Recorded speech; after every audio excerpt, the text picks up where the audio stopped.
Hi hello ಸ್ನೇಹಿತರೆ, ಎಲ್ಲರೂ ಹೇಗಿದ್ದೀರಾ? ಎಲ್ಲರೂ ಚೆನ್ನಾಗಿದ್ದೀರಾ ಅಂತ ಅಂದ್ಕೊತೀನಿ. ನಾವು ಇಷ್ಟು ದಿವಸ ವೆಯ್ಟ್ ಮಾಡ್ತಾ ಇದ್ದಂಥ ಯಶ್ ರವರ ಟಾಕ್ಸಿಕ್ ಮೂವಿ ಅಪ್ಡೇಟ್ ಹೊರಬಿದ್ದಿದೆ. ಆ ಮೂವಿ ರಿಲೀಸ್ ಡೇಟನ್ನು ಯಶ್ ರವರೇ ಸ್ವತಃ ಅನೌನ್ಸನ್ನು ಮಾಡಿದ್ದಾರೆ. ಈ ಮೂವಿನ ಡೈರೆಕ್ಟ್ ಮಾಡ್ತಾ ಇರೋದು ಬಂದುಬಿಟ್ಟು ಗೀತು ಮೋಹನ್ ದಾಸ್ ಅಂದ್ಬಿಟ್ಟು, ಮತ್ತು ಪ್ರೊಡ್ಯೂಸ್ ಮಾಡ್ತಾ ಇರೋದು KVN ಪ್ರೊಡಕ್ಷನ್ ಮತ್ತು ಮಾನ್ಸ್ಟರ್ ಮೈಂಡ್ ಪ್ರೊಡಕ್ಷನನ್ನು ಮಾಡ್ತಾಯಿದೆ. ಡೇಟನ್ನು 19/3/2026ಕ್ಕೆ ಟಾಕ್ಸಿಕ್ ರಿಲೀಸ್ ಡೇಟನ್ನು ಅನೌನ್ಸ್ ಮಾಡಿದೆ. ಅಂದರೆ ಇನ್ನೂ ಒಂದು ವರ್ಷ, ಮುಂದಿನ ವರ್ಷ ರಿಲೀಸ್ ಡೇಟನ್ನು ಅನೌನ್ಸ್ ಮಾಡಿದೆ. ಇತ್ತೀಚೆಗಷ್ಟೇ ಟಾಕ್ಸಿಕ್ನ ಯಶ್ ಬರ್ತ್ಡೇ ಪೀಕ್ ಅಂತ ಒಂದು ಟೀಸರನ್ನು ಬಿಟ್ಟಿದ್ದರು. ಅದರಲ್ಲಿ ಟೈಟಲ್ ಕಾರ್ಡನ್ನು ಚೇಂಜ್ ಆಗಿ ಮಾಡಿರೋದಾಗಿ ಹೇಳಿದರು. ಹಾಗೆ ಮಾಸ್ BGM ಅವರ ರಗಡ್ ಲುಕ್ಕನ್ನು ತೋರಿಸಿದ್ರು ಕೂಡ.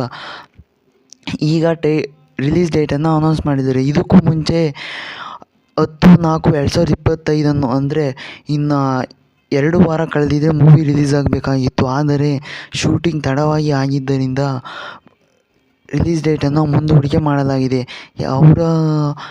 ಅವರು ಪ್ರತಿಯೊಂದು ಇಂಡಸ್ಟ್ರಿಯಲ್ಲೂ ಒಬ್ಬ ಬಿಗ್ಗೆಸ್ಟ್ ಸ್ಟಾರನ್ನು ತೊಗೊಂಡು ಮಾಡ್ತಾ ಇರೋ ಕಾರಣದಿಂದ ಶೂಟಿಂಗ್ ಡಿಲೇ ಆಗಿ ಅವರು ತುಂಬಾ ಲೇಟಾಗಿ ಬರೋದಕ್ಕೆ ಕಾರಣವಾಗಿದ್ದಾರೆ. ಸುಮಾರು 4 ವರ್ಷದ ನಂತರ ಅವರು ಬರೋದಕ್ಕೆ ಸಜ್ಜಾಗಿದ್ದಾರೆ. ಅಂದರೆ KGF ಚಾಪ್ಟರ್ 2 ಯಾವ ರೀತಿ ರಿಲೀಸ್ ಆಗಿತ್ತೋ ಅದೇ ರೀತಿ ಕೂಡ ಇದನ್ನು ಕೂಡ ರಿಲೀಸ್ ಮಾಡಲು ರೆಡಿಯಾಗಿದ್ದಾರೆ. ಅಂದರೆ ಮುಂದಿನ ವರ್ಷ 19ಕ್ಕೆ ಯಾವೆಲ್ಲ ಮೂವಿ ರಿಲೀಸ್ ಹೋಗೋದಾಗಿದೆ ನೋಡೋಣ ಬನ್ನಿ. ಸಂಜಯ್ ಬನ್ಸಾಲಿ ಅವರ ಮತ್ತು Ranbir Kapoor, Vicky Kaushal, Alia Bhatt love and war ಕೂಡ ಇದೇ ಟೈಮ್ನಲ್ಲಿ ರಿಲೀಸ್ ಆಗಲಿದೆ. ಅಂದರೆ 20/3/2020ಕ್ಕೆ ರಿಲೀಸ್ ಆಗೋದಾಗಿ ಸಾಧ್ಯತೆ ಇದೆ. ಅಂದರೆ ಯಶ್ ಮತ್ತು ರಣಬೀರ್ ಕಪೂರ್ ನಿತೇಶ್ ತಿವಾರಿ ಅವರ ರಾಮಾಯಣ ಸಿನಿಮಾದಲ್ಲಿ ರಾಮ ಮತ್ತು ರಾಮಾಯಣನಾಗಿ ನಟಿಸಲು ರೆಡಿಯಾಗಿದ್ದಾರೆ. ಅಂದರೆ ನವೆಂಬರ್ನಲ್ಲಿ ಈ ಜೋಡಿ ರಾಮಾಯಣ ರಿಲೀಸ್ ಆಗಲು ರೆಡಿಯಾಗಿದೆ. ಅಂದರೆ ನಿಜವಾಗಲೂ ಕೂಡ ರಾವಣರ ವಾರ್ ಹೇಗಿದೆ ಅಂತ ನಾವು ನೋಡಬೇಕು. ಅದಾದ ನಂತರ ರಾಮ್ ಚರಣ್ ಅವರ R16 ಕೂಡ ಇದೇ ಆಸುಪಾಸಿನಲ್ಲಿ ರಿಲೀಸ್ ಆಗೋದಾಗಿ ರಾಮ್ ಚರಣ್ ಅವರು ಹೇಳಿದ್ದಾರೆ. ಆ ಮೂವಿ ಕೂಡ ಅದೇ ಟೈಮ್ನಲ್ಲಿ ಬರೋದಾಗಿ ಬಿಗ್ ಬಜೆಟ್ ಮೂವಿ ಆಗಿದೆ.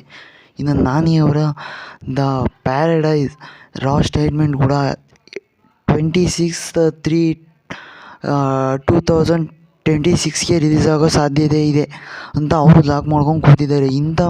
ಇಷ್ಟೊಂದು ಬಿಗ್ ಬಜೆಟ್ ಮೂವಿಗಳು ಆ ಡೇಟ್ನಲ್ಲಿ ರಿಲೀಸ್ ಆಗ್ತಿರೋ ಕಾರಣ ಯಶ್ ಅವರು ತುಂಬಾ ಕಾಂಪ್ಲಿಕೇಟೆಡ್ ಆಗಿ ತೊಗೋಬೇಕಾಗಿದೆ. ಇನ್ನೂ ಈ ವರ್ಷ ನಮ್ಮ ಇಂಡಸ್ಟ್ರಿಯಲ್ಲಿ ಪ್ಯಾನ್ ಇಂಡಿಯಾ ಮಟ್ಟದಲ್ಲಿ ರಿಲೀಸ್ ಆಗೋದು ಕಾಂತಾರ ಮಾತ್ರ ಅನ್ನೋದು ಕನ್ಫರ್ಮ್ ಆಗಿದೆ. ಇನ್ಯಾವ ಮೂವಿನೂ ಪ್ಯಾನ್ ಇಂಡಿಯಾ ಲೆವೆಲಲ್ಲಿ ಕ್ರೇಜನ್ನು ಹುಟ್ಟುಹಾಕಿಲ್ಲ. ಈ ವರ್ಷ ನಮ್ಮ ಶೆಟ್ರು ಒಬ್ಬರೇ ಕಾಂತಾರ ಚಾಪ್ಟರ್ 2 ಅಂದರೆ 2 ಅಕ್ಟೋಬರ್ಗೆ ಆಯುಧ ಪೂಜೆ ದಿವಸ ರಿಲೀಸ್ ಆಗೋದಾಗಿ ಹೇಳಿದ್ದಾರೆ. ಅಂದರೆ ಈ ವರ್ಷ ನಮ್ಮ ಶೆಟ್ರು ಒಬ್ಬರೇ ನಮ್ಮ ಇಡೀ ಕನ್ನಡ ಇಂಡಸ್ಟ್ರಿಯ ಮಾರ್ಕೆಟಿಂಗ್ ವಿಚಾರದಲ್ಲಿ ಮಾತ್ರ ಈ ಇಂಡಸ್ಟ್ರಿಯಲ್ಲಿ ಇದು ಮಾಡೋದಾಗಿ ಹೇಳಿದ್ದಾರೆ. ಇನ್ನು ನಮ್ಮ ರಾಕಿಂಗ್ ಸ್ಟಾರ್ ಯಶ್ ಅವರು ಯಾಕೆ ಎಷ್ಟೊಂದು ಲೇಟಾಗಿ ಬರ್ತಿದ್ದಾರೆ ಅನ್ನೋದು ನಿಮಗೆಲ್ಲ ಗೊತ್ತೇ ಇದೆ. ನಾವು ಬರೋವಿಕೆಗಾಗಿ ತುಂಬಾ ವೆಯ್ಟ್ ಮಾಡ್ತಾಯಿದ್ದೀವಿ. ಆದರೂ ತುಂಬಾ ಲೇಟ್ ಆಯಿತು, ಮನಸ್ಸಿಗೆ ತುಂಬ ನೋವಾಗುತ್ತೆ ಅಂತ ಹೇಳ್ಬೋದು. ಯಾವಾಗಲಾದರೂ ಬರಲಿ, ಆದರೆ ಟಾಕ್ಸಿಕ್ ಮಾತ್ರ ದೊಡ್ಡ ಮಟ್ಟದಲ್ಲಿ ಯಶಸ್ಸನ್ನು ಕಾಣಲಿ ಅಂತ ನಾವೇ ಶುಭ ಕೋರೋಣ. ನಮ್ಮ ವಿಡಿಯೋ ನಿಮಗೆ ಇಷ್ಟ ಆಗಿದ್ದರೆ ಒಂದು ಲೈಕ್ ಕೊಡಿ, ಹಾಗೆ ನಮ್ಮ ಚಾನಲ್ನ ಸಬ್ಸ್ಕ್ರೈಬ್ ಮಾಡಿಕೊಂಡು ಸಪೋರ್ಟ್ ಮಾಡಿ.